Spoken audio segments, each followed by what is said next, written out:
Tondinga motema pona yebi bozali ebele liboso ya ba poste téléviseur na bino pona kolanda magazine Océan du Congo Info na yango bande ko balandi ya magazine Océan du Congo Info na pesi bino mbote bisika nyonso ezwami bino petika ete kimia nzambe tata engela o mabota mabino toko fungola basangola biso ba principaux titres wana toko lobela bongo Lumumba mokolo na elekaki mokolo mwalobi toko lobela bongo Mobembo ya mwana mboka Adolphe Muzitu na Congo Central pe tokolobela lisusu makao matali enrôlement kaniaka pe maima sobatikali bokolanda yango na bolai bwa basambo. Merci na fidélité la bilope confiance wana to zongi penza na lombango na mokolo malobi le 17 janvier o ezali mokolo oyo patriarche na biso tope héros national Lumumba akufaki bolanda ndenge nini elekaki na reportage ya Shadrach Makodinga.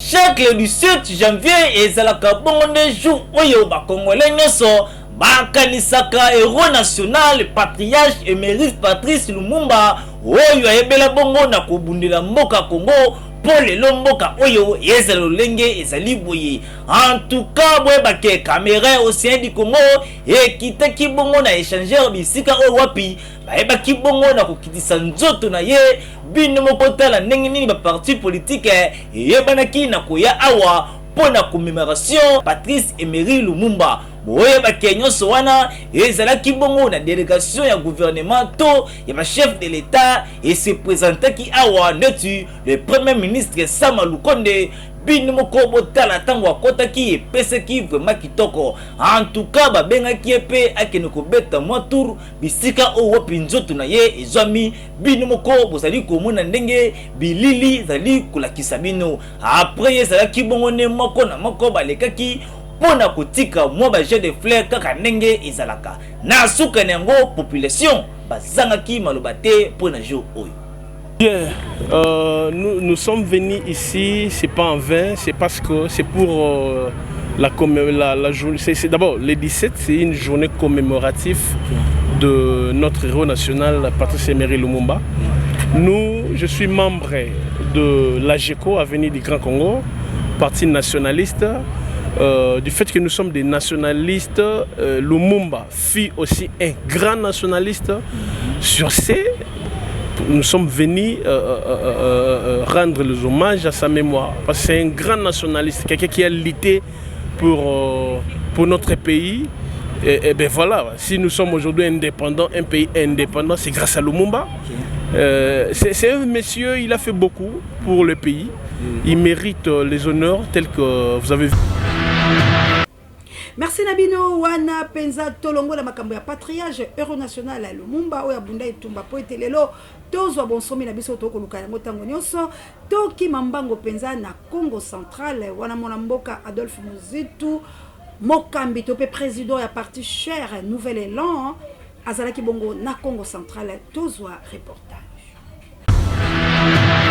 Le visionnaire Adolphe Muzitu boyebake oya kambi bongo parti monene très cher Nouvel Élan ayebaki bongo na kosangisa population ya Congo Central bino moko botala ndenge nini ba répondaki na invitation na ye oya bengisaki bango na mobange na conférence kaka ndenge bozali komona boye na présence ya ba cadre minene na kati ya parti politique oyo na konti ya Congo Central bino moko boyoka message na ye nini oyo amemelaki population ya Congo Central.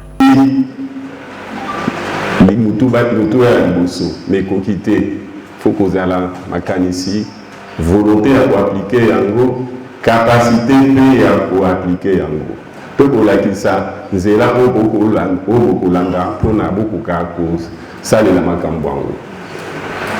Pona yango nakokai koya mpe lokola bapoliticien bayaka na mobiliser bajeune topesi mwa mbongo basali bamanifestation populaire toye totelemi na tribune oyo basalaki tosali baslogan tosali bapromesse sans koexplike na population sans que koyoka oyo population ye moko alingi yango biso na cadre ya Nouvel Élan tolobi boye Il faut tout préparer au projet politique. En tout cas, binomoko boyoki pe bomoni nyonso oyo lubami awa, c'est-à-dire 2023 oyo 2024 moto na moto ayeba nanu oyo kupona po abongisa mboka Congo. Félicitations papa Fumuzitu po makambo bolobi awa, eza vraiment ya solo. Tata mokonzi mwa ekolo mwana mboka Félix Antoine Chilombo azalaki bongo pe na bokutani na ba bokomesa botela ndenge ni basalaki échange ye na ba bokomesa Shadrack Makudinga. Après avoir connommé Babukumese Bakomine Belé kaka ndenge ezalaki na mikolo eleki boyebake son excellence Félix Antoine Tshisekedi Chilombo baki bongo na kosala appel na Babukumese nyonso baya kokutana mpona échange moko ya masolo po ndenge nini misala ekoki kosalema awa na ville province ya Kinshasa. Bino moko botala ndenge nini Babukumese ba répondaki massivement ata moko te azangaki boyebake na présence ya gouverneur de la ville Jantini Ngobila Mbaka pena mokitani na ye Jikoko Mulumba. Bino moko botala ndenge nini pesaki vraiment kitoko awa na présence ya chef de l'état yepe asepelaki ya komona Babukumese ndenge ba répondaki na appel oyo abengaki na suka nengo boyoka communication oyo ba communiquaki na micro ya Océan du Congo Info. Le président nous a reçus nous tous. Il a parlé au bourgmestre. Il a parlé de sa vision sur notamment la salubrité, sur la sécurité également, sur les phénomènes Kuluna. Vous savez, les phénomènes Kuluna, c'est au-delà des effets qu'ils créent à la population, au-delà des phénomènes sociaux qui créent à la population, la ville de Kinshasa, depuis notre avènement, nous travaillons sur plusieurs approches et le président a voulu donc donner le ton pour que les bourgmestres et les bourgmestres adjoints puissent prendre en charge ce travail, puissent relever ces défis de sécurité ici au niveau de communes et que les bourgmestres puissent travailler aussi dans le domaine de la salubrité. Parce que, comme vous le savez, la ville est quand même tout de même sale, malgré que le travail que nous avons abattu depuis notre arrivée. C'est vrai que nous avons sorti la ville de Kinshasa de la liste des 25 villes les plus sales du monde, mais il reste quand même un grand travail à faire. C'est ce que le président a demandé au bourgmestre, de s'impliquer dans ce domaine-là pour que nous puissions relever les défis de la salubrité. Il ne faut pas oublier que cette année, c'est une année de preuve pour nous, c'est une année électorale et nous devons entamer ces élections en ayant une ville complètement propre, comme l'a souhaité le chef d'État. Il a souhaité des résultats positifs pour la ville de Kinshasa, qui souhaite donc aux Congolais et aux Congolaises. Asibino moko boyoki pe bomoni papa Bukumese misala deja ebandi kofanda na birote bimana nzela pona kosala mbongwana ezala awa na ville province ya Kinshasa. Pepe Congolais bana posa kimia pe bamona changement ezala vraiment massif.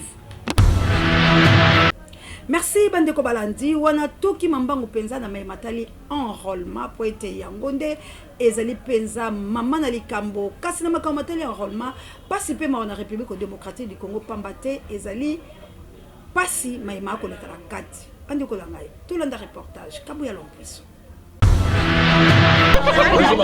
Bonjour papa.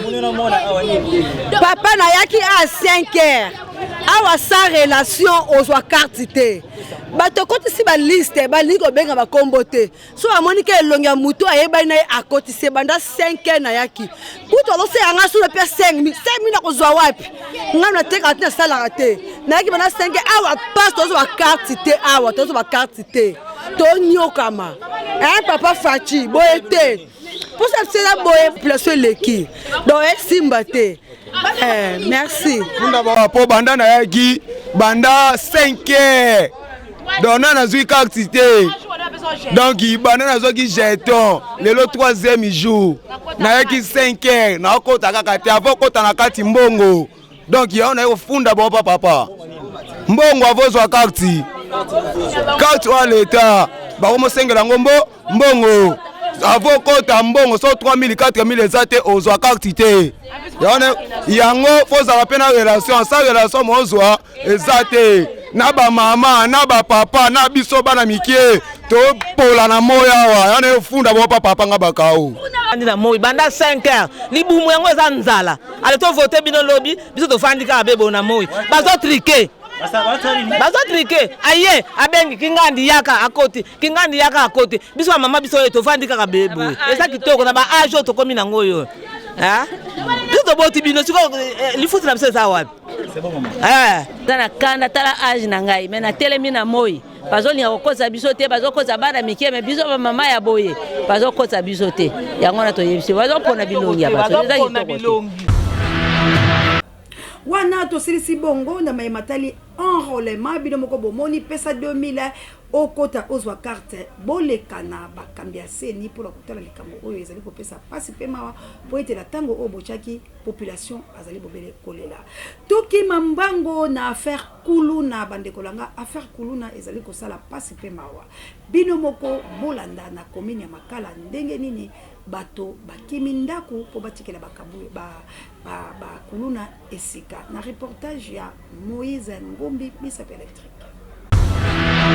Otala ba image oyo ezali komona ndeti tozali bongo na est du pays to na Bunagana to na Kigali kasi ezali awa na ville province ya Kinshasa précisément na commune ya Makala. En tout cas population oyo balembi balobi te ça ne va pas cette fois-ci to tikela bango bandaku to kende population ya commune ya Makala bakanga bisaka bachana mutu balobi non jamais bakuluna bakoki ko dominer boye yango to tikeli bango bandaku bakende kofanda c'est-à-dire population kotoyo batiki bandaku nyoso bakangi biloko bino moko botala ndenge nini bazali na ba valise na mutu bazali ko kende bisika bazo kende eyebani te kutu oyo alobi te na kete pa noko na kimbanteki suso alobi na kete pa noko na munga fula poboye ya kitoko te totikela bakuluna oyo bazo esika. En tout cas yango tokosenga na papa Sylvano Kasongo oyo azali général awa na ville province ya Kinshasa na makambo tali sécurité vraiment eza kitoko te lekana nukotoyo ya kozwa soin to ya kotia sécurité ya malamu ezala kotoyo yango tozobi tuna tobenga garde républicaine to bachika tabango nde bakosala sécurité kotoyo poboye ya malamu vraiment te ya komona population batika bandaku bapesa bakuluna yango po degré ya massacre eza kotoyo Bunagana kutu ekosa boye ya kitoko te tokomi na likambo letali nzela bino moko botala route oyo ya Kimbaseke lolenge nini ezali pe population bazangaki te koloba na micro ya Océan du Congo Info reportage Kabuya Lompuso.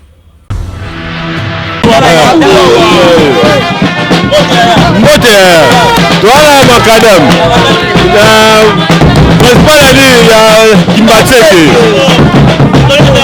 problème nzela tala nzela yoko tala nzela soka nzela tala nzela eza te bakamera ma okufa mbongo pasi na bakamera pasi nzela nde banzela nyonso eza te nzela okufa mabe ta banda Kimbaseke esima te fisa interesse eza okufa mabe yoko senga honorable osela soka nzela elo na pose yango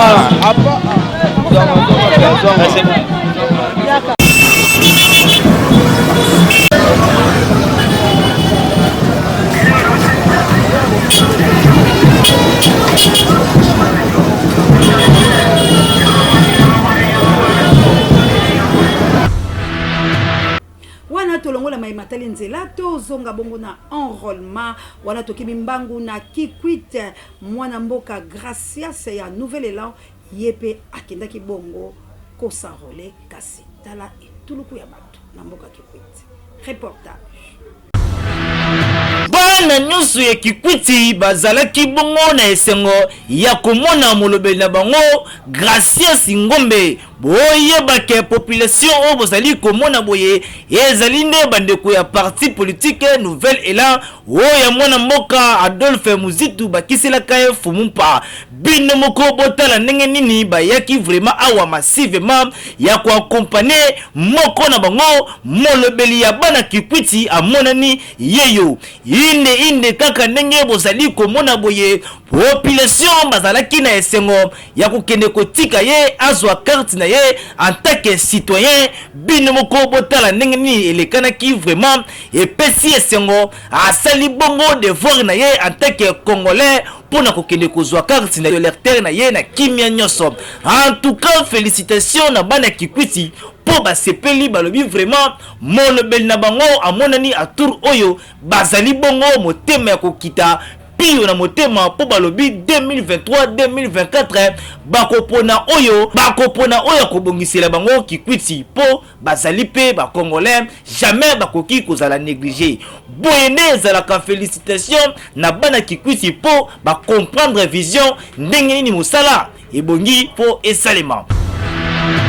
Na banzina awande toche point final na magazine Océan du Congo ya mokolo mwalelo soki bosepela kilo lenge ngai Océan de la presse nazalaki bongo liboso na bino pona kopesa bino basango mwa mokolo mwalelo bo pesa bongo merci na Kabuya Lompisa on échange pas l'équipe qui gagne na la caméra Pena Moïse Ngombi Misapi électrique na montage Pape Joy directeur recherche stratégique Pesango Mokonzi pare ya bebiso babiso na réalisation ya Shadrach Makudinga Pena coordination ya Océan de la presse congolaise kasi nakoki nasilisa bongo te sans pour autant napesa balandi minene ya magazine Océan du Congo info mbote wana moni mbote ya ba mama missionnaire na plus 32 pe mbote na Anita Babe il faut que yo moto na plus 32 pe bakoko ya Lumumba mbote na la Chabienne mama sociale mama ya bana bitike na plus 49 pe kilame Jeneta Lotake Tumba na plus 49 merci encore une fois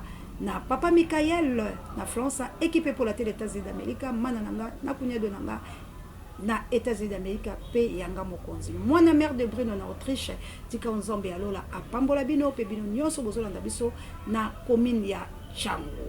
Moi Océan de la presse je me forme et je me cultive rien que pour vous informer. Alors ceux qui bosepeli boganga makasi Océan du Congo et balé et boyambindo tukutani.